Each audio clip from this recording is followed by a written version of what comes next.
It's become idolized in every fucking gangster film. Yes. It's like I'm not saying the Italians are the first ones to do it, but I would say that the Italians were the first ones to kind of push other people, and like the Russians and the Chechens. Right. And that was really bad. Russian Chechens. Just say leave those right next to each other so they could have a fucking shit war on my show on the first episode.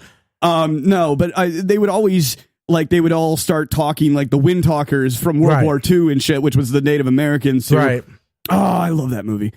It's like I said, that was if there was any time that I wanted to be an Italian, was during the 30s, 40s, 50s, and 60s. I would you love wanted to be in in the fucking 90s, and don't lie, we all know you're older than most of us, but no, it was the 40s, 50s, and 60s because that's the time when gangsters were really gangsters. You know what I'm saying? Prohibition was Prohibition and the start of heroin. Right. It was a crazy time. Right. Well, Coke, everything else. Because remember, back then they were not doing the drug thing until later on. Right, it started with it was booze right up front, right? And gambling and prostitution, gambling and prostitution. That's been age old. I mean, that's been around since they named fucking Mumbai. You know what I mean? Like that. I mean, they've been racketeering and prostituting women for as long as history has existed. But really, at that point, when the United States said, "Oh my God, we need to take the high road here and stop having booze," right? Like prohibition, which was the dumbest idea. Oh my God, we're doing it with pot. Yeah, it's still dumb. Right. We ain't say it was smart, and it's still dumb. And the greatest thing that I've ever learned about the pot movement is that they labeled they needed a secondary drug a drug to go after. That's why the DEA started, is they immortalized this scientific test that wasn't even fucking accurate. Right. Like it was total bullshit, only to present to Congress to pass the scare of cannabis, and that's why we have reefer madness and shit. Remember what I always said, the reason why weed and coke, and Chris Rock said it best, the reason why the weed and coke is illegal in America, because the best weed and coke is not made in America. Had it been made in America, we wouldn't have this problem. That's a great fucking quote, actually. I mean, it is true because heroin for a long time was legal. It wasn't illegal. Yeah, I don't think they understood like if the pharmaceutical companies would have gotten it in the beginning, I mean, which they did, and now that's why we have the opioid crisis going on right now. But I mean, in that early time, I mean, we had literally, I mean, fucking everybody knows this by now that Coca-Cola really had cocaine. Right, really had cocaine. Small amounts, but it had coke in it. It had enough to give you that pop and zip to get through the day. And that's what it was used for. And make sure to make the man is very happy and all that feminist stuff. You know, I mean, it's all fucking there. But I mean, gangsters were the shit back then, though. There was no organization, crime units. There was nothing. It was just a fucking haven for pirates to do whatever the fuck they wanted. And remember, gangsters were getting away with everything because back then it was about the money. And if you can grease the palms and bribe the officials and the politicians, you can get away with anything. And it sounds much like today. Like, well, you can't get away with murder anymore. You could not as well. Not as well. I just learned unless today, you're the president of the United States, then you know. I just learned this though today that 8%. This is my daily fact. I'm going to try to throw these into every show. The daily fact I picked up today is that of hit and runs, right? Like hit and run homicides, right? There is only an 8% chance of them getting solved without hard evidence. That's probably true because actually you got to think about it like this: they hit and ran, so you got to catch them. And I could simply say somebody stole my car and hit somebody, or if you catch the plate or whatever, I'd be like, that wasn't me driving. Because I wasn't there. There's so many ways to disprove everything. Exactly. So that's the reason why it's so hard to do it. Unless they got you on camera with your face plastered in the front and watch you hit somebody. But if it's a dark alley with no surveillance, you're fucked. I'm gonna keep it moving. They just call it a gangland hit and move on. That's it. You'd be number 4,000. I don't know. Look at the current death rate in New York and Chicago combined. I mean, so many unsolved murders. Like, Chicago has 329 unsolved murders from last year. I believe that. New York had 100. Well, the difference now in New York, New York don't play like they used to. But then you got Chicago playing right now. Right. All we're doing is playing up there now. Well, Chicago's always been known for killing each other. This is nothing new. That is true. We had it was okay, so another thing that I learned recently was you and we share this fascination with horrible fucking people that do tremendously horrible things. Like we just get ingrained in it. It's a true crime podcast, and we just need to hear the next episode to give us the one sliver of 30 seconds of content that we came there for. Right. That's what. Oh God, I hate true crime podcasts because it's such a fucking addiction. No, you know why they don't? To me, I've heard a couple of them. Mm-hmm. Some of them, they kind of sound dead. You know what I'm saying? They talk with a monotone voice. And that's the whole fucking... I want excitement. I want you to get me to listen to you. That's what Serial was. You know, God, I listened to that. I was probably in one of my drunken hazes back in the day. Right. And I listened to like all 23 episodes of Serial. Like I binged it like a fucking Netflix show. And I was taken back. And then like 3 months later, of course, anytime that you have a good podcast that starts like a good audio drama, there are 400,000 other people who get on mic and do this thing, and the monotone thing just became the way it was. It's something about being you just went totally Mike Tyson on me there. Oh, sorry. You sorry did. About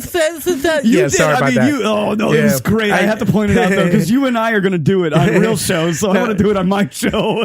What it is believe it or not, I was born. I used to talk when I was a young child with a lisp, and it was my grandmother that helped me bring my tongue back behind my teeth instead of on it. Kind of like not doing the droopy Dan. Exactly. So it still happens. It's like somebody who stutters but don't stutter anymore. Every once in a while it comes out. Well, I think you taught yourself a way to talk that was different than the tongue that you needed to have. Now your texting abilities, on the other hand, that's a whole different fucking genre. Okay. No, it's not that I can't type.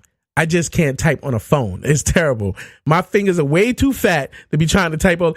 It seems like every time I type O is a P. You know what I'm saying? You know what? I really shouldn't be knocking you because without voice to chat, you read my messages. They're well put together. But man, if I am physically texting you, it's going to be like OKOPH. Like Rick was picking on me earlier? Yeah. I was like, I have to do voice to text. I cannot do it any other way. Because I'm driving fucking everywhere doing something for somebody, sucking somebody's dick for something, Yeah, it happens. Yeah. I got the gag reflex down now. So it seems like you do very well. Yeah. Very good job. I'm doing it, I did it to Dirty Jim yesterday. Yeah, that's my shout out. Hey, thanks for listening to the show, asshole. So many little stories in that little nugget there. There you go. Yeah, but going back to you, why did you think that you had a voice? I didn't. It was Rick. Really? Yeah. I told Rick, I hate my voice. I said, Rick, I can't stand listening to my voice. Remember what I do for a living, right? I don't know what you're doing. Well, they don't know what you're doing. I'm gonna let you the divulging information. I'm not gonna do. See, I just prepare you for what you're saying on mic. Well, for the last 17 years, I've done customer service over the phone. Motherfucker. Okay? Yeah, 17 years. I wanted to come back and say I did 3 months. That bitch felt like your 17 years, man. Fuck my 17 years. Me. My 17 years feel like 5,000 years. Trust me. But you've been alive longer in the work world than you've been alive. You know what I mean? An 8-hour day, dude. I worked for MCI. I do. I work for MCI too. That's where I came up with these great quotes. Like, I know there's seize the day. And one time I stubbed my toe in my college dormitory after waking up from a coke bender. And basically I stubbed my toe and I was like, fuck this day. And that became like a thing for like 4 years is fuck this day. And then... Well, I don't know why I told that. I never get to tell that story, and I finally wanted to. Oh, wow.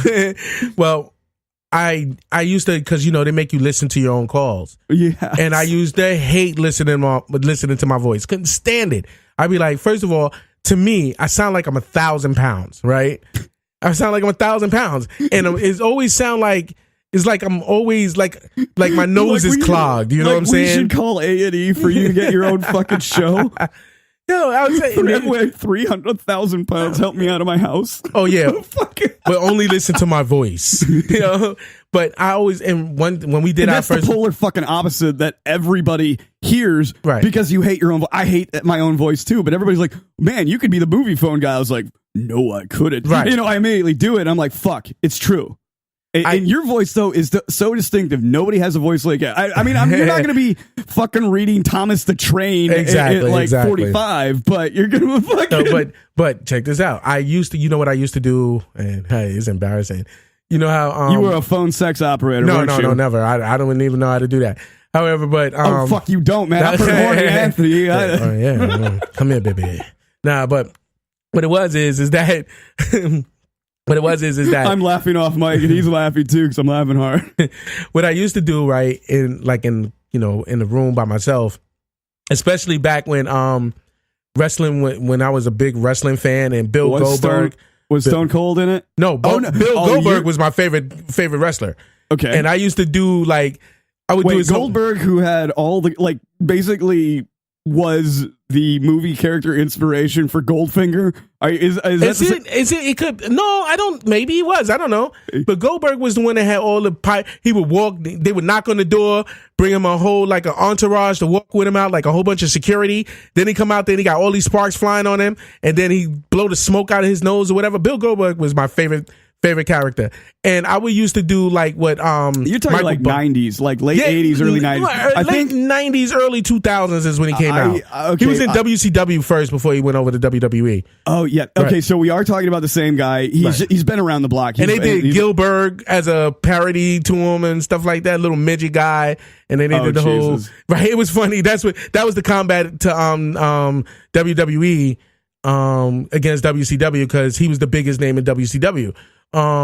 But I used to try to do the Michael Buffer, the whole commentary. You did it. Oh yes, I do. I would do it every day. Ladies and gentlemen, let's get ready to rumble. I used to do all that.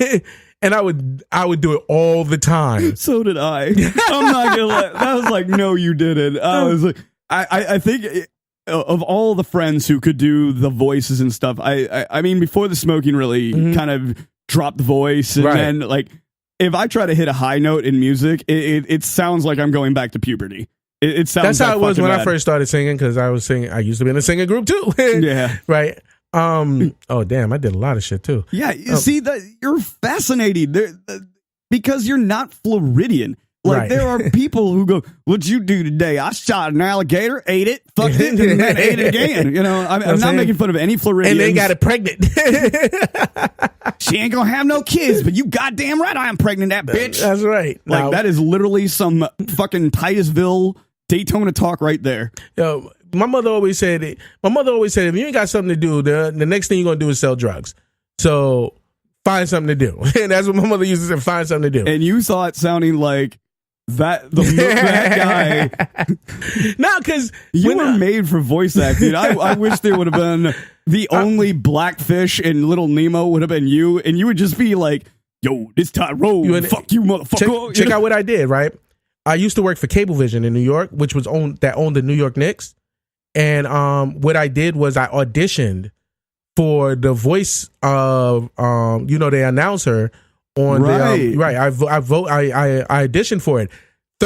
I came in third because I think the reason why I did it because I was black. I think I was the only one because everybody that was in there was all white. I think I was the only black guy there. And that's kind of ironic because now the amount of voices that I hear other than 104.1 radio, everybody's black. I didn't know Dan Stone was black. I thought he was white. Dan Stone, he does all the voiceovers from 104.1. I thought he was white. That dude is a brother. You're black. Fucking kidding me. He's black. Yes, Dan Stone is black. All this time I did not know that. I mean, but that's all right. Okay. I could not hear it. He did not sound it. I found out probably about a year and a half ago, and this is embarrassing. Basically that the Tom and Dan intro where it goes, "I'm black guy." I just fucking found out that was Dan. This whole time. You didn't know? I didn't know that. Well, I started listening to Tom and Dan at a very different point. I'm not, like I said, I totally kind of stumble into podcasting like a jackass, as everybody does. I think everybody wants to hear what I have to say, and now we filtered out all the bullshit. We know who's still here. So, and that's everybody know my story, how did you decide to get into podcasting? Because I mean, I don't think you told it. Okay, I seriously have never told that story. Okay, what made you do it? Okay, so for no goddamn cables. So no bullshit. This is what it's still on me.